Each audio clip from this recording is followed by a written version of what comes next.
The story will be told from the perspective of the main female character. I was at my desk when the notification came through. Our family group chat lit up with a message from my sister. She posted 3 celebration emojis along with her announcement. She'd finally managed to buy my beach house at a foreclosure auction. According to her, the bank had it listed at $350,000. The place was worth at least $2.5 million. She planned to get it appraised the following week. The family could either flip it or turn it into a vacation property. Less than 2 minutes passed before my father responded. He'd already wired her $175,000. He and my mother were investing. My mother added that it was about time someone put that place to proper use. My brother chimed in next, asking if he could join the investment. He had $45,000 ready to contribute. My sister shut him down immediately. Family only, she told him. She already had the down payment covered. The auction was scheduled for Thursday. I stared at the screen. They were talking about the beach house, the property I'd purchased back in 2019, the mortgage I'd been paying reliably for 6 years straight, the house that had never once been in foreclosure. I didn't reply to any of them. Instead, I opened my banking app and pulled up my mortgage account. The current balance showed 0. 3 weeks earlier, I'd made the final payment. I'd paid off the entire $1.1 million early. The property belonged to me outright. My phone buzzed with a private message from my sister. She told me not to worry about losing the house. She understood I was having financial difficulties. This way the property would stay in the family. She even said I could visit occasionally if I asked permission first. That word again. Struggling. For 6 years, they'd used that exact word to describe my situation. It was the word that let them dismiss every single thing I'd accomplished. For 6 years, my family had written the story of my life as one continuous failure. The beach house represented my reckless impulse buy. The mortgage was the debt dragging me under. My career shift into marine conservation consulting was my midlife crisis playing out. What they had no idea about. My consulting work brought in $225,000 every year.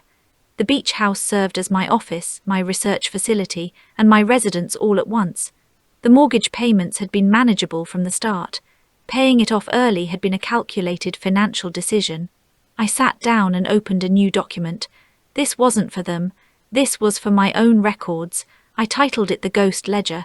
Then I started listing everything they'd ignored over the years. Regional Conservation Award 2021. The family never mentioned it.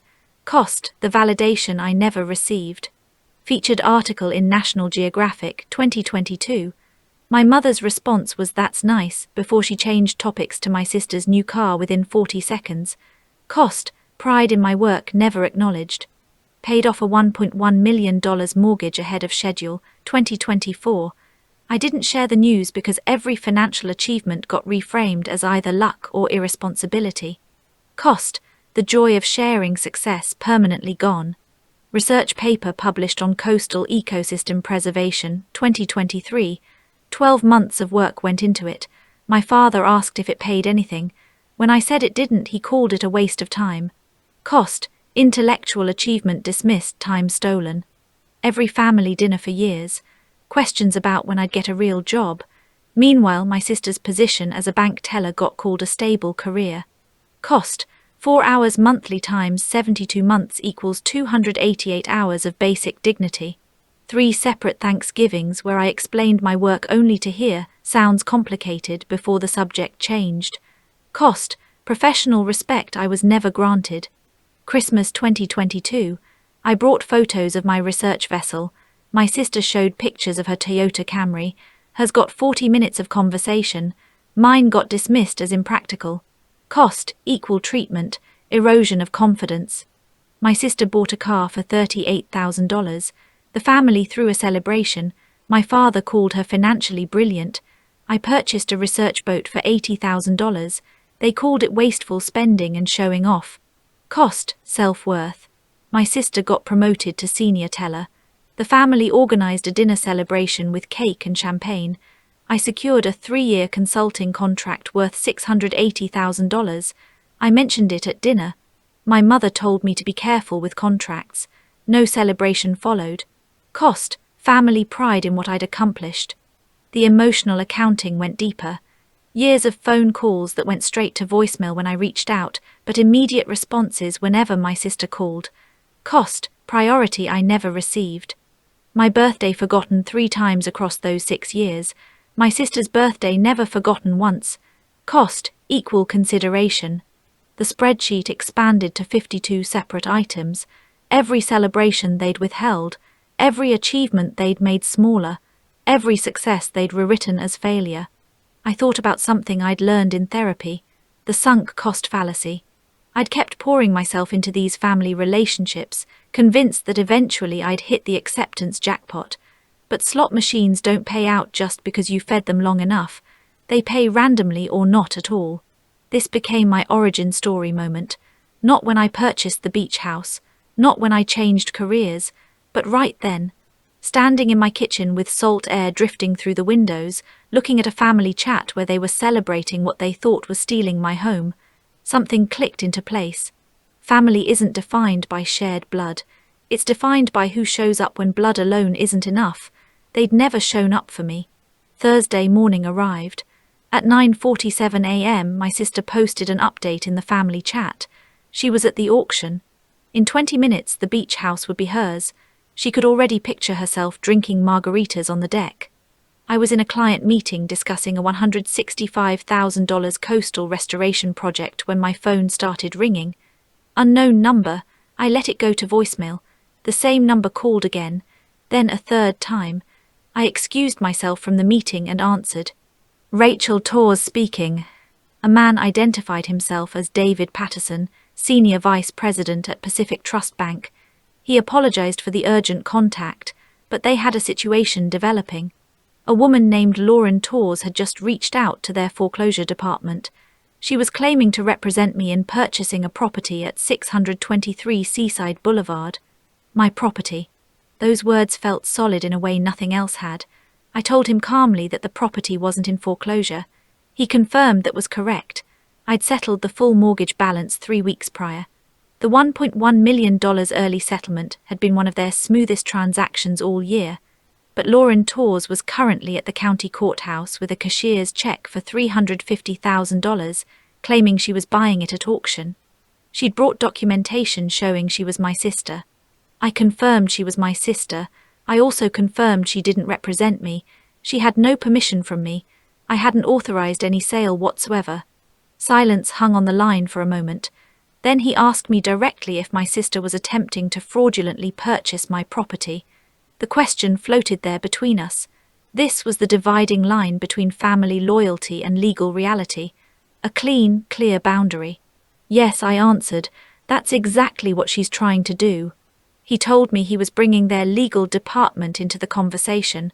I stayed on the line. The investigation unfolded with institutional precision. Step 1 took 47 minutes. Documentation review. The bank pulled every record they had. Mortgage origination documents from 2019, all bearing my signature. Payment history showing 72 consecutive months without a single late or missed payment. Early payoff authorization with my signature, my account, my verification code. Current title showing Rachel Torres as sole owner with no liens. My sister's claim had 0 supporting documentation, except a fake foreclosure notice she'd created using a template from a legal forms website. Step 2 took 12 minutes. Fraud alert issued. Pacific Trust Bank contacted the county courthouse. The auction got halted immediately. My sister's cashier's check was frozen.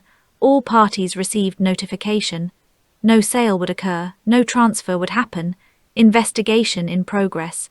Step 3 took 22 minutes. Family notification. David Patterson called my sister directly. I asked him to put it on speaker so I could hear. He identified himself and informed her that the property at 623 Seaside Boulevard was not in foreclosure. It was owned outright by Rachel Torres. Her attempt to purchase it constituted attempted fraud. They were legally required to report this to local authorities. Her voice came through shaking. She insisted there was a listing. She'd seen the foreclosure listing online. He told her there was no foreclosure listing. The property wasn't for sale. Then he asked if she'd created false documentation. Silence, then she said she needed to call her lawyer. He agreed that would be advisable. He also informed her they'd frozen the $350,000 cashier's check pending investigation. My father's $175,000 contribution was included in that freeze.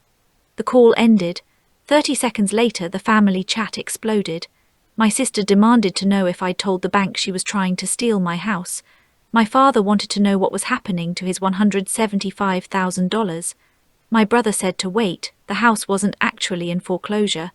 My mother told me to call my sister immediately and fix this. My sister insisted the house had been abandoned. I never went there anyway. I took a screenshot and saved it to a folder labeled evidence. Then I typed one response.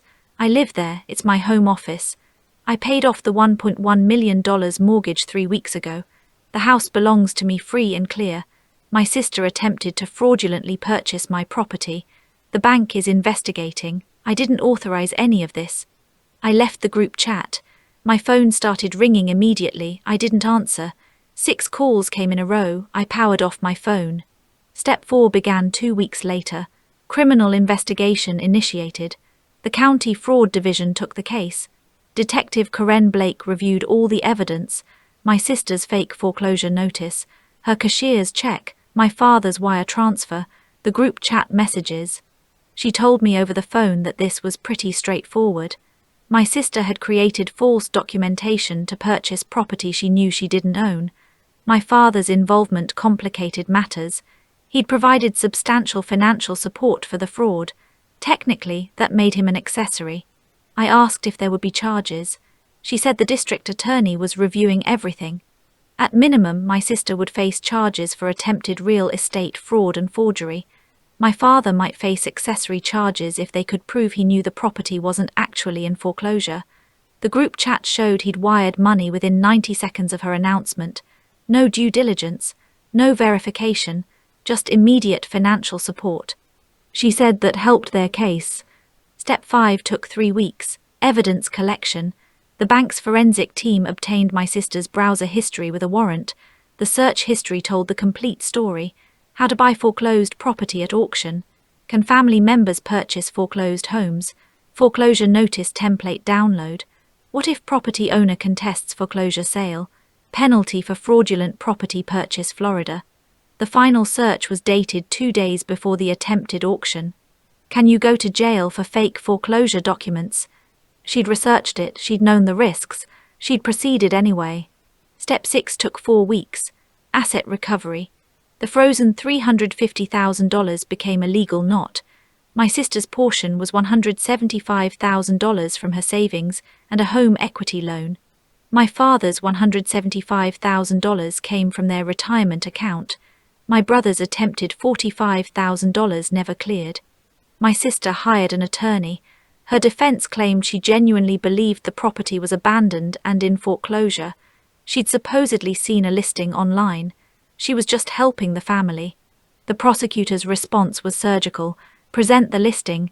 She couldn't, it had never existed. Step 7 came at 5 weeks. Formal charges filed. My sister was charged with attempted real estate fraud, forgery, and filing false documents. My father was charged as an accessory to fraud. The family group chat I'd left apparently erupted, based on what my brother told me when he called crying. My mother said this was ridiculous. My sister had just made a mistake. My sister claimed I was destroying our family over a house. My father said he was facing criminal charges because his daughter was vindictive. My brother suggested maybe they should have verified whether the house was actually in foreclosure first. My brother forwarded me the screenshots. He told me quietly that they were painting me as the villain, but I'd bought a $2.5 million house and paid it off early. I'd been successful the entire time, and they'd treated me like I was failing. Yes, I said simply. He said he was sorry. He was so sorry. I told him carefully that I believed he wanted to do better. Whether he actually would remain to be seen. Step 8 took 8 weeks. Plea negotiations. My sister's attorney worked out a deal. Guilty plea to attempted fraud, 5 years probation, a $45,000 fine, restitution to cover legal fees, permanent record, no jail time. The charges against my father were dropped in exchange for his testimony and cooperation. He had to acknowledge in court documents that he'd provided $175,000 without verifying the property's status. His money came back minus legal fees. He lost $43,000. Step 9 happened at 12 weeks. Professional consequences. My sister worked as a bank teller, past tense. Her employer terminated her the day charges were filed. A bank employee convicted of fraud can't work in financial services anymore. She'd been taking real estate courses online. Her conviction made getting licensed impossible. No state gives real estate licenses to people convicted of real estate fraud. Step 10 was ongoing. Social fallout. The court case became public record. Local news covered it. Woman attempts to fraudulently purchase sister's $2.5 million beach house. My father had bragged about the family investment opportunity before the fraud came out. He told his golf club buddies they were buying a foreclosed property for $350,000 worth $2.5 million. Now everyone knew he'd tried to profit from his daughter's supposed foreclosure. The invitations stopped. His golf partners found other foursomes. My mother sent me one text. "You could have handled this privately." I blocked her number. The ghost ledger taught me something about revenge. Revenge isn't rage. It's patience sharpened into strategy. It's letting people reveal themselves completely before you reveal what you know. My sister didn't just try to buy my house. She tried to profit from what she believed was my failure. She celebrated it.